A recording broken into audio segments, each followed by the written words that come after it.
안녕하세요. 에리님, 오늘 일요일이고요. 숙소를 한번 해보겠습니다. 세상의 모든 꽃들이 저마다 아름다움을 뽐내며 우리에게 감동을 주는 이유는 스스로에게 몰입해 있기 때문입니다. 꽃들은 천재 주변에 있더라도 아랑곳하지 않고 자신에게 몰입합니다. 러너스 하이는 인내가 안겨주는 종합 선물 세트입니다. 세상의 모든 꽃들이 저마다 아름다움을 뽐내며 우리에게 감동을 주는 이유는 스스로에게 몰입해 있기 때문입니다. 꽃들은 천재 주변에 있더라도 아랑곳하지 않고 자신에게 몰입합니다. 성찰을 통해 자신의 인물을 찾아냈다면 이제 해야 할 일은 하나입니다. 열정적으로 사랑하고 몰입하는 것, 그것만이 우리에게 인내를 선물합니다. 그 인내는 성찰을 통해 자신의 인물을 찾아냈다면 이제 해야 할 일은 하나입니다.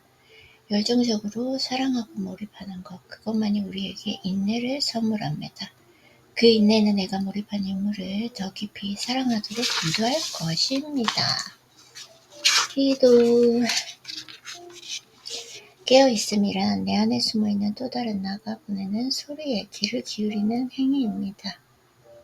또한 또 다른 나에게 말을 걸어 자신의 미션을 알아가는 행위다.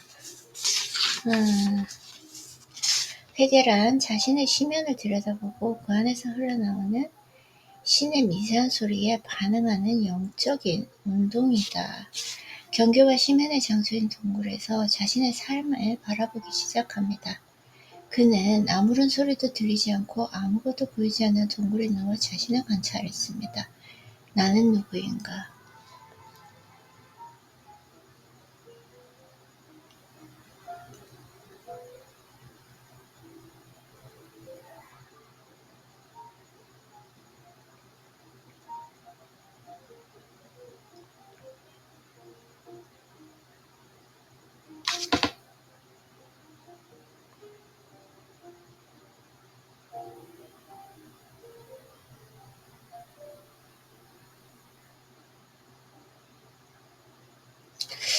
오케이, 나는 누구인가? 바로 그 순간 그는 자신에게 말을 거는 어떤 소리를 듣습니다.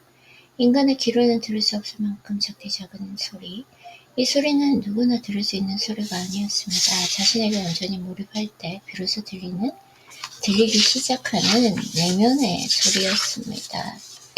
바로 섬세한 침묵의 소리였습니다. 그 순간 엘리야는 섬세한 침묵의 소리가 다름 아닌 신이라는 사실을 깨닫습니다. 신이란 외부에 있는 존재가 아니라 자신의 마음의 소리, 온 마음을 집중할 때 비로소 들을 수 있는 침묵의 소리임을 깨닫습니다. 침묵의 소리는 침묵과 소리가 합쳐진 형용 모순입니다. 침묵의 소리. 이를 수식한 섬세한 침묵의 소리는 몰입을 통해서만 들을 수 있습니다. 만일 우리가 각자의 심연으로 들어가 그 침묵의 소리를 들을 수 있다면 우리는 그곳에서 신을 발견하게 될 것입니다. 나만의 길은 유일해서 더욱 가치있고 아름답습니다. 다만 누구도 가본 적이 없는 길이기에 나 스스로 안내자가 되어야 합니다. 이 어두운 숲속에는 반듯한 길이 숨겨져 있습니다. 단테는 숲속에서 정신없이 헤매고 있는 자신을 발견했습니다.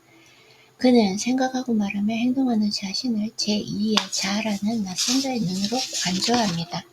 스스로 자신의 관찰자가 되어 심지어 자신의 숨소리마저 응시합니다. 그러다 그림자처럼 자신을 인도하는 한 인물을 찾아냅니다. 바로 1세기 로마의 작가 베르길리우스입니다. 단테는 베르길리우스를 통해 지옥에서 빠져나와 연옥과 천국으로의 여행을 떠납니다. 고통과 암흑의 시간 동안 그녀는 자신의 삶에서 본질적이지 않은 것을 제거하기 시작했습니다. 자기 자신이 아닌 척하기를 그만둔 것입니다. 동시에 자신에게 가장 중요하고 절실한 일을 헤아려 그것에 집중했습니다. 그녀는 자신과 남과 비교하는 의존적이고 정성적인 인간의 길을 그치고 자신을 깊이 응시하며 새롭고도 놀라운 자신만의 길을 찾아 나섰습니다.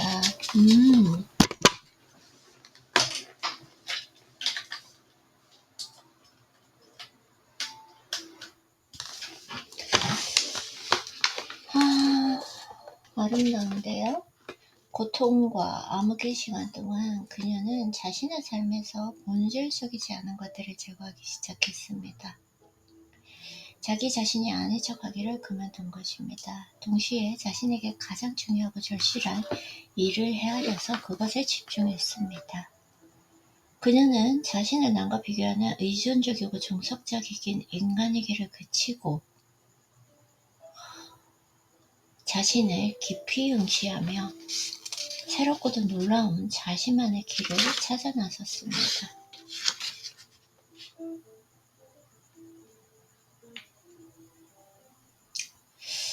고통과 암흑의 시간 동안 그녀는 자신의 삶에서 본질적이지 않은 것들을 제거하기 시작했다. 자기 자신이 아닌 척하기를 그만둔 것입니다. 동시에 자신에게 가장 중요하고 절실한 일을 헤아려 그것에 집중했습니다. 그녀는 자신을 남과 비교하는 의존적이고 정석적인 인간의 길을 그치고 자신을 깊이 응시하고 새롭고도 놀라운 자신만의 길을 찾아 나섰습니다. 해리포터 시리즈 영국의 최고 갑부가 된 조앤 롤링은 26살 시절에 자신을 담담하게 묘사합니다. 당시 그녀는 이혼이었고 딸을 돌봐야 하는 엄마였습니다. 게다가 런던 거리의 홈리스였습니다. 한마디로 그녀는 끝이 보이지 않는 캄캄한 터널 속에 갇혀 있었습니다. 터널이 어찌나 긴지 그 끝에 불빛이 있는지조차 알 수 없는 지옥과도 같은 시간이었습니다. 고통과 암흑의 시간 동안 그녀는 자신의 삶에서 본질적이지 않은 것들을 제거하기 시작했습니다. 자기 자신이 아닌 척하기를 그만둔 것입니다. 동시에 자신에게 가장 중요하고 절실한 일을 헤아려 그것에 집중했습니다. 그녀는 자신을 남과 비교하는 의존적이고 정석적인 인간의 길을 그치고 자신을 깊이 응심하며 새롭고도 놀라운 자기만의 길을 찾아 나섰다. 나만의 길을 찾아 나섰다. 나만의 길은 유일해서 더욱 가치 있고 아름답습니다. 다만 누구도 가본 적이 없는 길이기에 나 스스로 안내자가 되어야 합니다. 그렇지.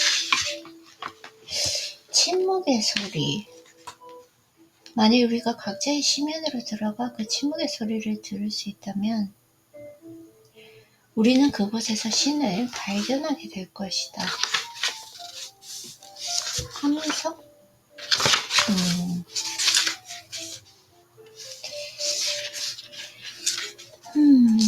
참. 이 지옥의 한가운데서 조앤 롤링은 자신이 살아있고 사랑하는 딸이 있으며 무엇보다 멋진 이야기를 엮어낼 수 있는 상상력과 오래된 타자기가 있다는 사실을 깨닫습니다. 또한 자신 속에 자신이 생각했던 것보다 더 강렬한 의지가 숨어 있으며 그것을 관철시킬 수 있는 끈기 또한 있음을 깨닫습니다. 바로 그때 그녀의 어두운 터널은 인생을 통해 이루어야만 하는 자신만의 임무를 현시하는 에피파니의 순간이 됐습니다. 에피파니죠. 향연을 뜻하는 고대 그리스어로 신이 자신을 찾는 이에게 자신의 모습을 드러내는 것을 의미합니다. 이 에피파니의 순간에 그녀는 자신이 가야 할 길과 해야 할 일을 찾아냈습니다. 바닷물을 시면으로 한없이 추락했었으나 그 시면은 오히려 단단한 바닥이 되어 스스로 딛고 일어설 수 있도록 해주었습니다. 어두운 터널은 조앤 롤링의 내면에 잠재있던 위대한 DNA를 끄집어내는 혹독하고도 필연적인 과정이 되었습니다. 어두운 숲속에서는 누구나 길을 잃을 수밖에 없습니다. 그래서 사람들은 그 실패가 두려워서 아예 숲속으로 들어가려는 시도조차 하지 않습니다. 그러나 아무것도 시도하지 않는 것, 그것은 인생의 더 큰 실패입니다. 훗날 숲속으로의 여행을 감행하지 않는 자신을 후회하게 될 뿐이다.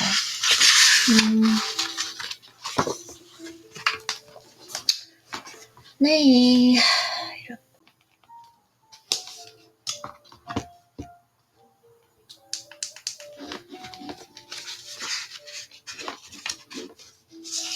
만일 우리가 각자의 심연으로 들어가 그 침묵의 소리를 들을 수 있다면 우리는 그것에서 신을 발견하게 될 것이다.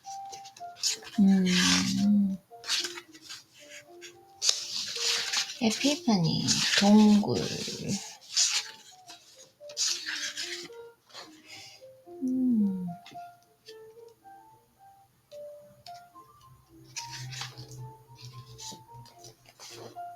몰입도는 우선 후원자와 배우들의 실력에 따라서 달라집니다. 그들이 자신의 임무에 충실하면 기적이 일어납니다. 관객들이 경기에 참여한 운동선수나 배우의 움직임에 기꺼이 몰입하는 순간 그들 자신은 슬그머니 사라집니다. 그러고는 마치 자신이 무대 위에서 연기를 하듯 울고 웃으며 불안과 희열을 표현합니다. 배우는 관객과 자신의 몰입을 돕기 위해 어떤 물건으로 목소리가 나오는 입과 얼굴을 가립니다. 이 물건을 가면이라고 합니다. 라틴어로 가면을 뜻하는 페르소나에서 인간이라는 영어 단어 person이 파생했습니다. 인간은 원래 가면을 쓴 존재입니다. 이는 가식적인 존재라는 말이 아닙니다. 우주에서 자신에게 맡겨진 유일한 배역을 알고 있는지, 그것을 알았다면 최선을 다했는지를 묻는 존재라는 뜻입니다. 배우는 가면으로 자신의 얼굴을 가린 채 몸짓과 목소리만으로 극중 인물을 표현합니다. 배우가 배역에 집중해서 무아 상태로 진입하면 관객들 역시 한순간 가면 뒤의 배우로 변모합니다. 배우의 공포와 연민을 함께 느끼는 것입니다. 관객은 무대 위의 배우나 극중 인물이 아닌 바로 자기 자신을 제3의 눈으로 관조합니다. 감정의 이입과 관조, 몰입과 성찰이 동시에 이루어집니다. 자만심이라고 이야기합니다. 자만심이란 깊이 자신을 돌아보지 않고 자신이 현재 누리는 혜택을 자신이 스스로 성취했다고 착각하는 마음의 상태이다. 이 우주에서 시간이라는 괴물을 이길 수 있는 것은 아무것도 없습니다. 시간은 활 10위를 떠난 화살처럼 돌이킬 수가 없습니다. 오직 미래라 일컬어지는 미지의 경계로 만물을 강제 진입시킵니다. 인간에게 남겨지는 것은 과거라는 기억뿐이다. 오케이.